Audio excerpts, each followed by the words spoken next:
capítulo 9, después de que el Señor Jesús está sentado, discutiendo, hablando con los discípulos de Juan sobre estos temas, su identidad mesiánica. ¿Eres tú el Mesías? ¿Eres tú del que hablan las Escrituras? Después de esto, de esta disertación, de esta plática que encontramos en la lección de Mateo, en el asunto del ayuno, ahora vienen una serie de milagros para reiterar, para afirmar que Jesús es realmente quien dice ser. Tenemos del verso 20 al verso 22, tenemos a una mujer con flujo de sangre por más de 12 años. Ella sufría de este flujo de sangre. No se sabe si era un flujo constante, o sea que ella padecía del flujo todos los días, o si durante su periodo ella sufría de un flujo abundante, constante. En realidad no se sabe con certeza cuál era su sufrimiento, pero durante 12 años esta mujer había sufrido de esta manera. Luego tenemos el caso de la hija de un funcionario, del gobernante de la sinagoga, del principal de la sinagoga, que ha muerto, y Jairo, como lo dice el Evangelio de Lucas, va a buscar al maestro y le dice: si tú vienes y pones tu mano sobre ella, volverá a la vida. Por último tenemos, tenemos el caso de los dos ciegos, y al final del verso 32 al verso 34 tenemos el caso de un mudo endemoniado, donde al final de esta serie de 4 milagros, como hemos visto, es como la forma en que Mateo está catequizando, está enseñando a la iglesia. Si usted nota, es discurso, luego una serie de milagros para afirmar que lo que ha dicho acerca de Jesús es verdad, luego otro discurso y luego otra serie de milagros para afirmar lo que él ha enseñado. Y ahora, después de esta serie que tenemos de discurso, milagros, llega a una conclusión que los fariseos hacían sobre el Señor Jesús. Mateo 9:34 termina cerrando esta serie de milagros con estas palabras: pero los fariseos decían: este echa fuera los demonios por el príncipe de los demonios. Así que ellos llegan a una conclusión a la que nadie se esperaba que llegaran, con esta serie de argumentos y de testimonios que Mateo estaba presentando. Ellos llegan a la conclusión: este seguramente es un enviado del diablo que con el poder del diablo echa fuera a los diablos. Una conclusión a la que no tenía sentido que hubieran llegado, hubieran arribado. Y me detengo en el verso 34 para hacer este conjunto de recuento sobre esta serie de 4 milagros que son presentados aquí, porque recuerde usted que el Evangelio de Mateo comienza con una afirmación: libro de la genealogía de Jesús, hijo de David, hijo de Abraham. Y lo que, como lo vimos en su momento, lo que estaba haciendo Mateo es conectar a Jesús con los dos grandes hombres de la historia judía. Uno, el padre de los pactos, en el caso de Abraham, a quien se le da el pacto en el libro de Génesis, y el segundo, a quien se le da la promesa de un rey davídico, de un hijo de los lomos de David que gobernaría en Israel y en el mundo entero, que traería la paz. Así que después de esta serie que nosotros comenzamos en el capítulo 1 y llegamos al capítulo 9, porque luego vamos a tener un giro en el argumento, en la narración de Mateo, del capítulo 1 al capítulo 9,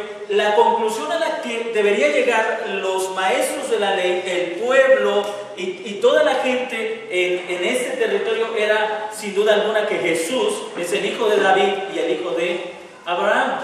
Pero lo curioso es que llegan los maestros de la ley a una conclusión diferente, totalmente diferente, que me temo no se tenía prevista, y este está endemoniado. Este es un lunático, este es un hombre loco, como diríamos en nuestro tiempo, este tiene pacto con el diablo. Eso es prácticamente lo que ellos estaban diciendo. Este por el príncipe, echa fuera a los demonios por el príncipe de los demonios. Su autoridad es diabólica, su autoridad es satánica, viene del mismo infierno. Fue la conclusión a la que llegaron los fariseos. Yo quiero que usted piense en esto, porque es importante lo que está haciendo Mateo al hablarnos de estos milagros. La intención no es que cuando nosotros leemos estos milagros lleguemos a la conclusión: si el Señor pudo sanar a estos hijos, sin duda alguna que a mí también me puede sanar. O si el Señor pudo sanar a esta mujer, a mí también me puede sanar. Es sin duda que debe ser parte de nuestra fe, de nuestra creencia, pero no la esencia misma de nuestra fe. Porque el propósito al contar, al hablar, al enseñar todo esto, era que el pueblo de Israel entendiera que Jesús es el hijo de David y el hijo de Abraham. ¿Es importante para la fe cristiana esto? Sí. Quisiera que viéramos estas diapositivas acerca de Jesús y que vamos a ir encontrando a lo largo del Evangelio de Mateo. Vamos a ir encontrándolo hasta ahora donde hemos visto. Una de las imágenes que se nos enseñan en el Evangelio de Mateo y que ya vimos en el capítulo 8, en el verso 17, cuando el apóstol Mateo concluye también esa serie de milagros que Jesús realiza, las concluye en el verso 17 con esta declaración: para que se cumpliera lo dicho por el profeta Isaías, que dice: Él tomó nuestras debilidades y llevó nuestras enfermedades. Así que, en pocas palabras, lo que Mateo está diciendo acerca de Jesús es el siervo sufriente del que habló el profeta Isaías anteriormente. Hay unos cánticos en el libro del profeta Isaías que son conocidos como los cánticos del siervo sufriente, a partir de Isaías capítulo 42 hasta el capítulo 53.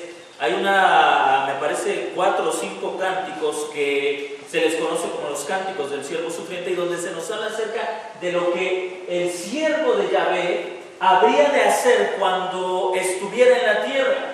Y bueno, aquí los tenemos precisamente. El siervo sufriente es descrito abundantemente en los pasajes del profeta Isaías, conocidos como los cánticos del siervo. Y ahí tenemos las citas donde aparecen estos cánticos: Isaías 42, 1 al 9, 49, 1 al 7, 50, el capítulo 50, versos 4 al 10, y 52, verso 13 al 53, verso 12. Ahí tenemos los cánticos del siervo sufriente. Por ver alguno, vamos a leer 49, 1 al 7. ¿Alguien que sea que pueda buscar en su Biblia 49, 1 al 7?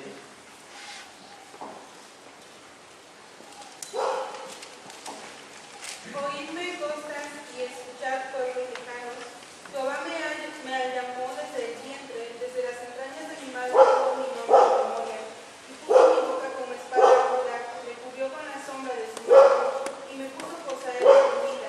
Me guardó en su aljaba y me dijo: mi siervo eres, oh Israel, que en ti me gloriaré. Pero yo dije: por demás he trabajado en vano, y sin provecho he consumido mis fuerzas. Pero mi causa está delante de Jehová, y mi recompensa con mi Dios. Ahora pues, dice el Señor, el que me formó desde el vientre para ser su siervo, para hacer volver a él a Jacob y para congregar a Israel, porque estimado seré en los ojos de Jehová, y el Dios mío será mi fuerza. Dice: poco es para mí que tú seas mi siervo para levantar las tribus de Jacob y para que restaures el remanente de Israel.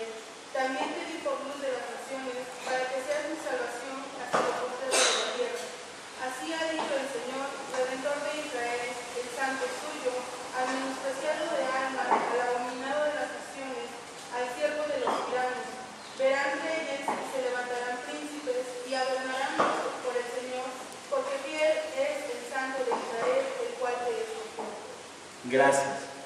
Si usted escuchó con atención la lectura, podrá darse cuenta que en el verso 4 el profeta Isaías habla de lo frustrante que sería la misión del siervo sufriente. En el verso 4 dice: mientras yo me decía, en vano me he fatigado, en viento y en nada he gastado mis fuerzas. En realidad mi causa estaba siendo defendida por el Señor y mi recompensa estaba con mi Dios. Esto nos nos habla del sufrimiento de Jesús.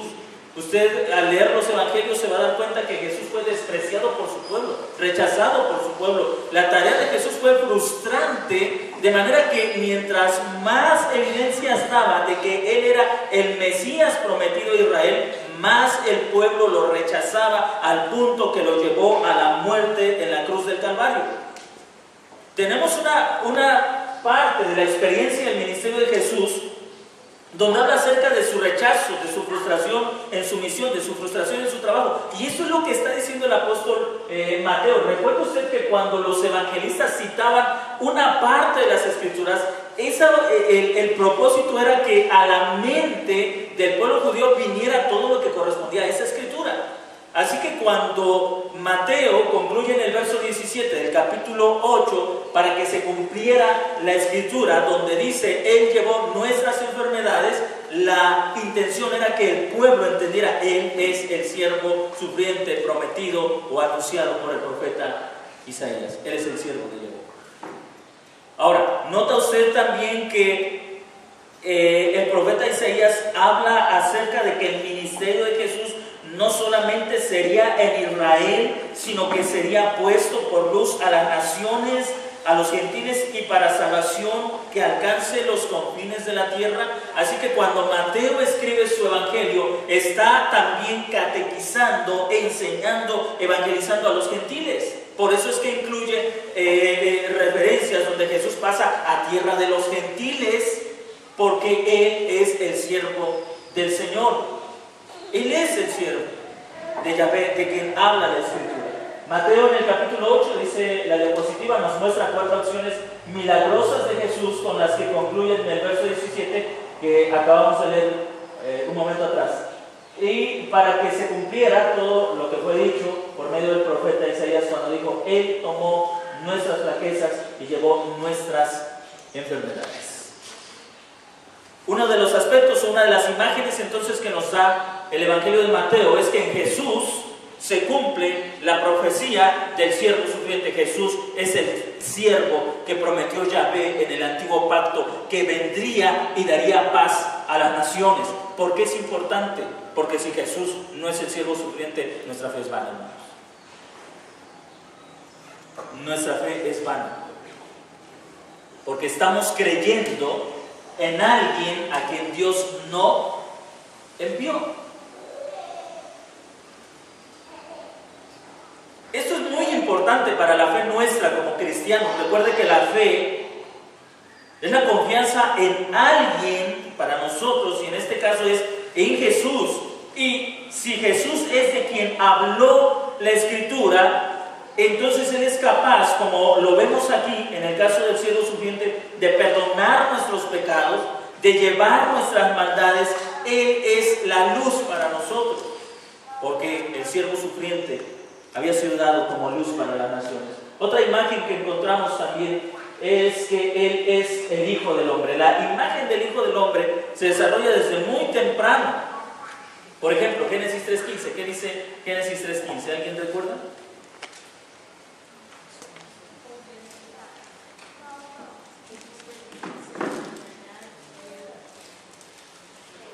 Y pondré enemistad entre tu simiente y la simiente de él. Así es. Así que ahí se está dando la imagen del Hijo del Hombre. ¿Quién es el Hijo del Hombre?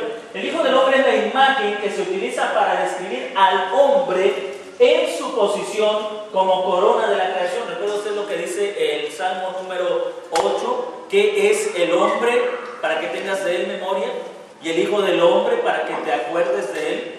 Luego dice, lo hiciste poco menor a los ángeles, o la traducción en hebreo dice a los dioses, refiriéndose a que el hombre es menor que Dios porque es su imagen, pero no es Dios. El hombre es la imagen de Dios, pero no es Dios, así que fuimos hechos poco menor que Dios. Por eso, pero la traducción dice a los ángeles, poco menor que los ángeles. Y luego habla acerca de la autoridad que el hombre dice, pusiste todo bajo sus pies. Todo lo pusiste bajo sus pies. Así que aquí tenemos que el Hijo del Hombre evoca la imagen del hombre en su posición como corona de la creación, ejerciendo autoridad sobre todo aquello que Dios ha puesto bajo el hombre. Mateo muestra evidencia de que Jesús es el verdadero hombre. Por ejemplo, Él reprende la tempestad. Y recuerda qué hace el pueblo, los discípulos, cuando ven que Jesús calma con tal autoridad los vientos. ¿Cuál es la pregunta? ¿Qué clase de hombre es este? ¿Qué clase de hombre es este? Luego reprende a los demonios. ¿Qué fue lo que tuvo que hacer Adán en el huerto del Edén con la serpiente? Reprenderla. Y no en el sentido del movimiento pentecostal, ¿verdad? Te ato y te reprendo. No, en ese sentido. Sino de a través de su sujeción a la palabra de Dios someter a la serpiente. Perdonó los pecados. ¿Recuerda usted que cuando el Señor Jesús, en el capítulo 9, versos 1 al 7, cuando sana al paralítico y está esa controversia entre si Él puede perdonar pecados, la respuesta de Jesús es pues para que vean que el Hijo del Hombre no solamente puede sanar, sino también perdonar pecados, o al revés, creo que lo dije al revés. Le dice al paralítico: levántate, toma tu lecho y ve a tu casa. ¿Y qué expresa la gente? Alabanzas al Señor. Grande es Dios, que nos ha dado un hombre que perdona pecados. Verso 7. Sí, ¿verdad? Es el verso 7. 8. ¿Cómo dice, hermano? Y la gente al verlo se maravilló y glorificó a Dios que había dado tal potestad a los hombres. Tal potestad. ¿Cuál potestad? Perdonar pecados. Potestad, autoridad, capacidad de perdonar pecados. Que dice que grande es Dios, que vemos en este hombre la autoridad, la capacidad para perdonar pecados. ¿Cómo sabemos que Jesús puede perdonar pecados? Porque levantó a un paralítico. Y eso fue lo que maravilló a la gente. Así que esto nos lleva a otra conclusión. Que Jesús es el Hijo del Hombre. Algo de lo que también el Antiguo Testamento habla mucho. Para un pasaje que nos habla del Hijo del Hombre es Daniel capítulo 9, cuando en las visiones de la noche Daniel ve a uno semejante al Hijo del Hombre acercándose al anciano de días y recibiendo autoridad. Así que la imagen del Hijo del Hombre es alguien con autoridad. Y Mateo hace una serie de exposición de milagros que Jesús hace que comprueban que Jesús es el Hijo del Hombre. En otras palabras, el que ha recibido toda autoridad. Creo que nos queda todavía otra imagen, ¿verdad? Jesús, el Hijo de David. Que es precisamente en esta sección que acabamos de leer, los ciegos se acercan a Jesús con esta exclamación: Jesús, Hijo de David. Ahora, ¿qué importancia tiene ese nombre? En 9:18 al 34 encontramos la primera ocasión en la que a Jesús se le llama Hijo de David, un título mesiánico. En el libro del profeta Jeremías encontramos lo siguiente: he aquí, vienen días, dice Yahvé, en que levantaré a David un renuevo justo, y reinará y obrará prudentemente, y hará juicio y justicia en la tierra. En sus días será salvo Judá, e Israel habitará confiado, y se apellidarán con este nombre: Yahvé Sidkenu, el Señor justicia nuestra justicia. La última sección entonces de esta serie de milagros nos presenta a Jesús como ¿quién? Como el Hijo de David. Él es el Hijo del Hombre que tiene autoridad y queda demostrado ni siquiera con todos los milagros que hace, sino con aquellos que se enfocan en demostrar que Él es el Hijo del Hombre, que recupera la autoridad que el hombre había perdido. Él es el siervo sufriente, el que puede cargar los pecados del pueblo, llevar las aflicciones del pueblo, pero sobre todo Él es el Hijo de David. Y esto, hermanos, es importantísimo, importantísimo. Porque en el concepto judío, y bueno, no solo en el concepto judío, sino en el Antiguo Testamento, cuando el Hijo de David se levantara, vendría una era de paz, lo que se conoce como la era mesiánica, lo que nosotros llamamos el milenio, que nuestra postura es que precisamente estamos viviendo en la era mesiánica, en lo que el libro de Apocalipsis llama el milenio, y que, bueno, algunos grupos esperan el milenio en el futuro. El pueblo judío esperaba la era mesiánica, el mundo por venir, que es uno de los términos con los que se conoce a lo que nosotros llamamos milenio o era mesiánica, el mundo por venir. Y, por ejemplo, voy a leerles un comentario de un rabí judío sobre lo que ellos todavía están esperando. Se considera un acuerdo general sobre el significado del Mesías y de la era mesiánica. El Mesías, un descendiente de la dinastía davídica que recogerá a los exiliados desde todos los puntos cardinales de la tierra de su dispersión y los regresará a la tierra de Israel, donde se reconstruirá el santo templo y regirá sobre los destinos de los judíos como su rey. A partir de entonces, el mundo conocerá la paz para siempre y mostrará reverencia al rey judío y buscará su consejo y su guía, y el mundo será lleno del conocimiento del Altísimo como las aguas cubren el mar. Eso es la era mesiánica. Tanto judíos como cristianos creemos en la era mesiánica, aunque diferentes grupos, mejor dicho, la interpretan de diferente manera. Para los judíos,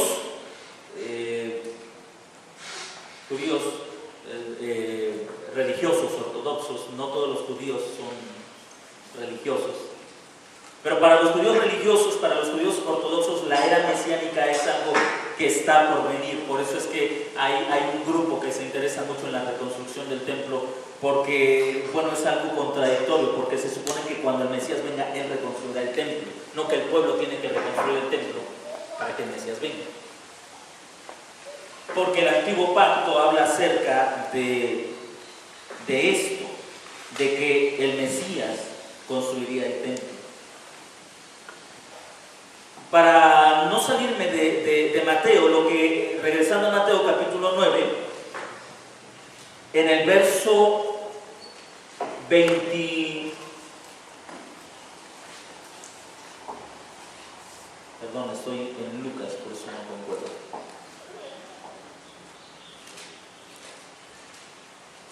Mateo capítulo 9, en el verso 27, mientras Jesús está caminando, lo siguen dos ciegos diciendo a gritos: ten misericordia de nosotros, hijo de David. Es decir, para ellos Jesús era el hijo de David. ¿Qué significa eso? Que la era mesiánica había llegado. Exactamente.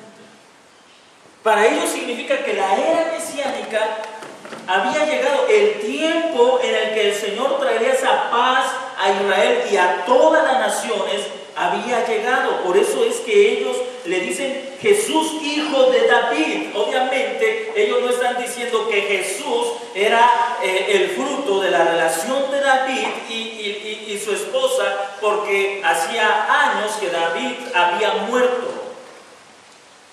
Pero él descendía de los lomos de David. Usted tiene que regresar a la genealogía para entender que Jesús es el hijo de David en el sentido de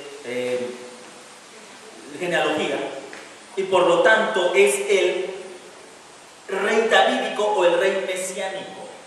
Recuerde, es él el rey que ha de traer la paz. Y esto, ¿por qué le digo que es importantísimo? Porque si Jesús no es el hijo de David, eso significa que la era mesiánica no había llegado. Pero ¿cómo demuestra Jesús que él es el hijo de David? Verso 28. Y llegando a la casa acudieron a él los ciegos. Jesús les dice: ¿creéis que puedo hacer esto? ¿Creéis? En otras palabras, ¿creen de verdad que yo soy el hijo de David? ¿Creen que soy el Mesías? ¿Creen que la era mesiánica ha llegado?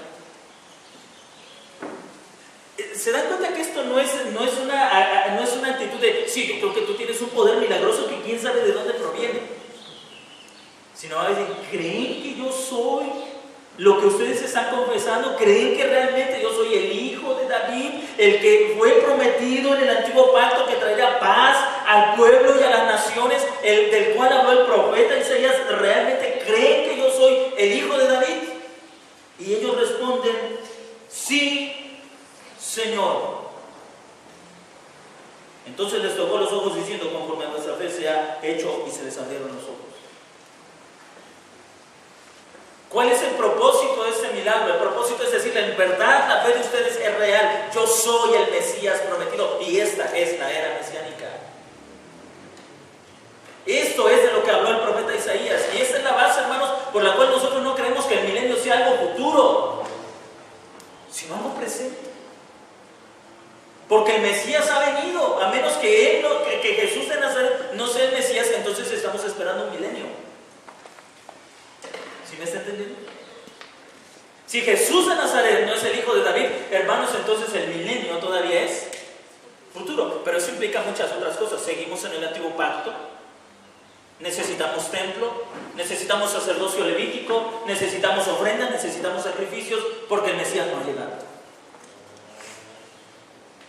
¿Nota usted la importancia de esto? En los 4 acontecimientos hay una fe viva de que este es el tiempo, como veíamos el domingo pasado, ese es el tiempo de bodas, porque de hecho, hermanos, las bodas mesiánicas en el antiguo pacto era el momento en el que Dios, en la persona del Mesías, venía con su pueblo y había gran gozo, gran felicidad, y sobre la base de esto se nos muestra que esta mujer entiende que es el tiempo de regocijo, no más esclavitud para el pueblo, porque el Mesías ha llegado y con él la era mesiánica. No más esclavitud. Y esto confirma el mismo testimonio de Juan cuando decía, arrepentidos porque el reino de Dios o el reino de los cielos se ha acercado. ¿En quién? En la persona del Mesías. Esto es importantísimo para nuestra fe, para nuestra experiencia cristiana. Quisiera mostrarles algunos cumplimientos solo en los aspectos del ministerio de Jesús. Por ejemplo, Malaquías capítulo 3, verso 1, Isaías 43.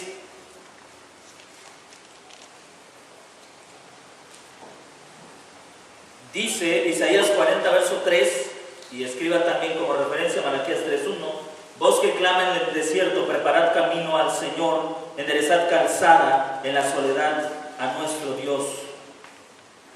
Y luego en los evangelios, por ejemplo, Mateo 3:1 y 2, Mateo 3:3, 11:10, encontramos versos como este. Vino Juan el Bautista predicando en el desierto de Judea y diciendo: arrepentíos porque el reino de los cielos se ha acercado. Isaías 9:1 predice el ministerio de Jesús en la tierra gentil, mas no habrá siempre oscuridad para los que están ahora en angustia, tal como la aflicción que le vino en el tiempo que livianamente tocaron la primera vez.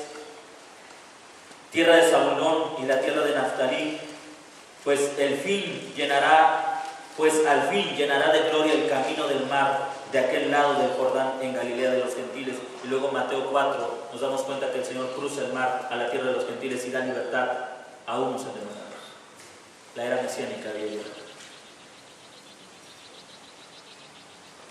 Isaías 35, 5 y 6 dice: entonces los ojos de los ciegos serán abiertos y los oídos de los sordos se abrirán. Entonces el cojo saltará como un ciervo y cantará la lengua del mudo. Y es lo que estamos viendo. Mateo capítulo 9, verso 35. La sanidad de los ciegos. El mudo poseído por un demonio es liberado. En pocas palabras, hermanos, lo que Mateo está intentando decir es: el Mesías del cual habló el antiguo pacto está delante de ustedes. Ahora, cuando el evangelista escribe el evangelio, muchas de estas personas no conocieron físicamente a Jesús como nosotros, no lo conocen. Pero ¿para qué se escribe este evangelio? para decirnos, no esperen al que ya vino. No esperen al que ya llegó. Es por ahí tenemos un canto que está basado en la primera carta a los Corintios, si no me equivoco, que dice, en día aceptable, el coro, las coristas, día de salvación, es tiempo de gracia, día de salvación. Acércate hoy. Así es. El Mesías vino. Nosotros no lo vimos, como tampoco lo vio la gente a la que le estaba escribiendo Mateo su evangelio. ¿Cómo entonces podemos estar seguros de que es realidad? Por el testimonio que ellos están dando. ¿Y qué significa que Él haya venido? Mire, por ejemplo, y con esto quiero terminar, lo que dice el profeta Isaías. Isaías es uno de los hombres que más habla acerca del Mesías. Perdón, estoy en Jeremías.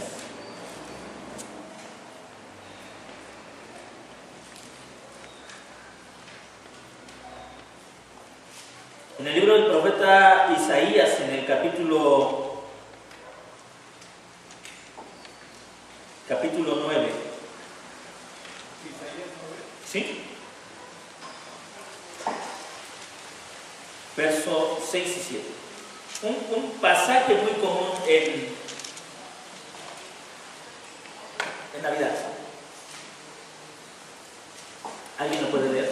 Porque un niño nos es nacido, hijo nos es dado, y el principio sobre su hombro, y se llamará su nombre admirable, consejero, Dios fuerte, Padre eterno, príncipe de paz. Lo dilatado de su imperio y la paz no tendrán límite.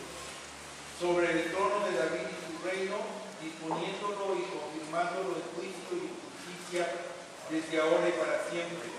El celo de Jehová de los ejércitos hará esto. En el verso 7 dice, lo dilatado de su principado o de su imperio, de su reinado, y la paz no tendrá fin.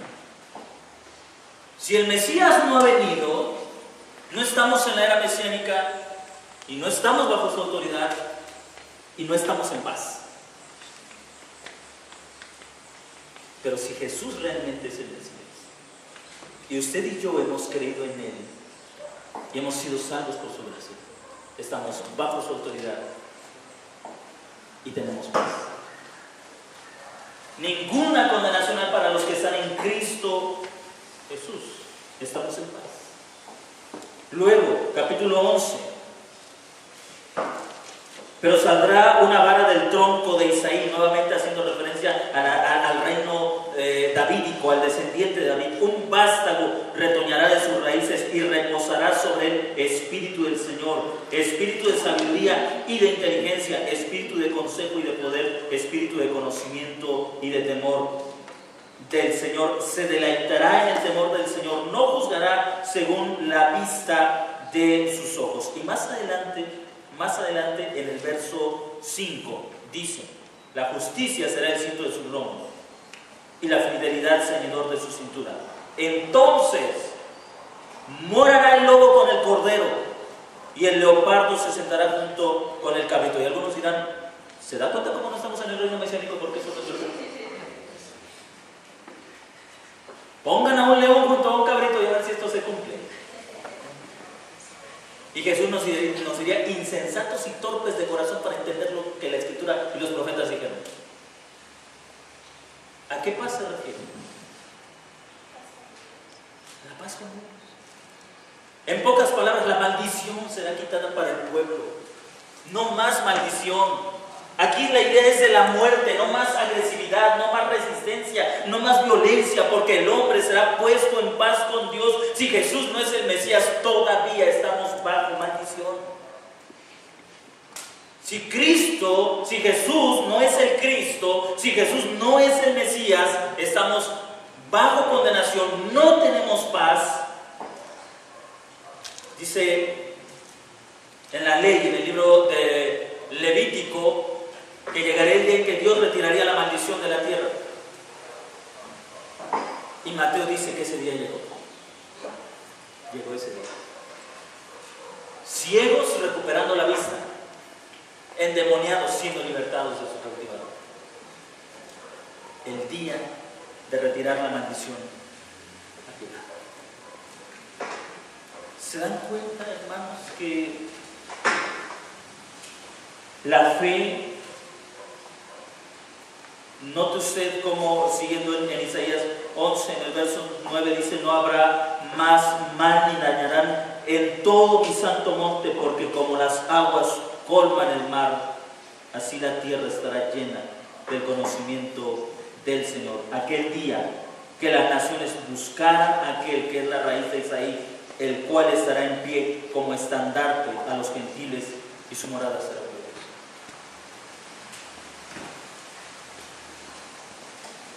Jesús es la paz de las naciones.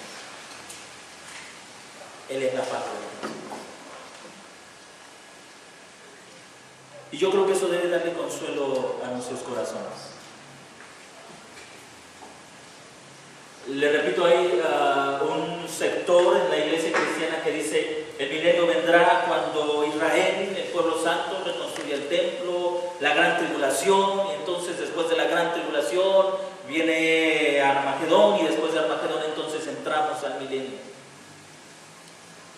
¿Sabe qué están diciendo? El Jesús de Nazaret que vivió hace 2000 años atrás no es el Mesías. ¿Nota ustedes?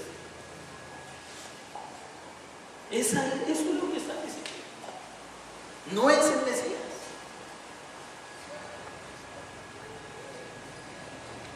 Es caer en un judaísmo como el propio pueblo que dice hoy por la mañana, hablando sobre Colosenses capítulo 1, le decía a la iglesia en San Pablo, en una de las comentarios de algunos rabinos, ellos dicen, porque ellos pensaban que después de la profecía de Daniel en el capítulo 9 de las 70 semanas, tendrían que pasar, tal y como lo dice Daniel, 400 años, un poco más de 400 años para la llegada del Mesías.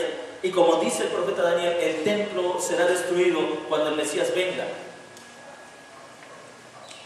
Y muchos comentarios judíos dicen: ay de nosotros, porque el templo fue destruido y el Mesías no llegó.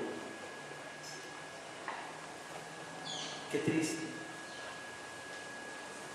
Ellos esperaban que en la llegada del Mesías entrara el reino, lo que nosotros llamamos reino milenial, o era mesiánico. ¿Sabe cuántos creyentes están en esa misma posición? Cuando el milenio venga,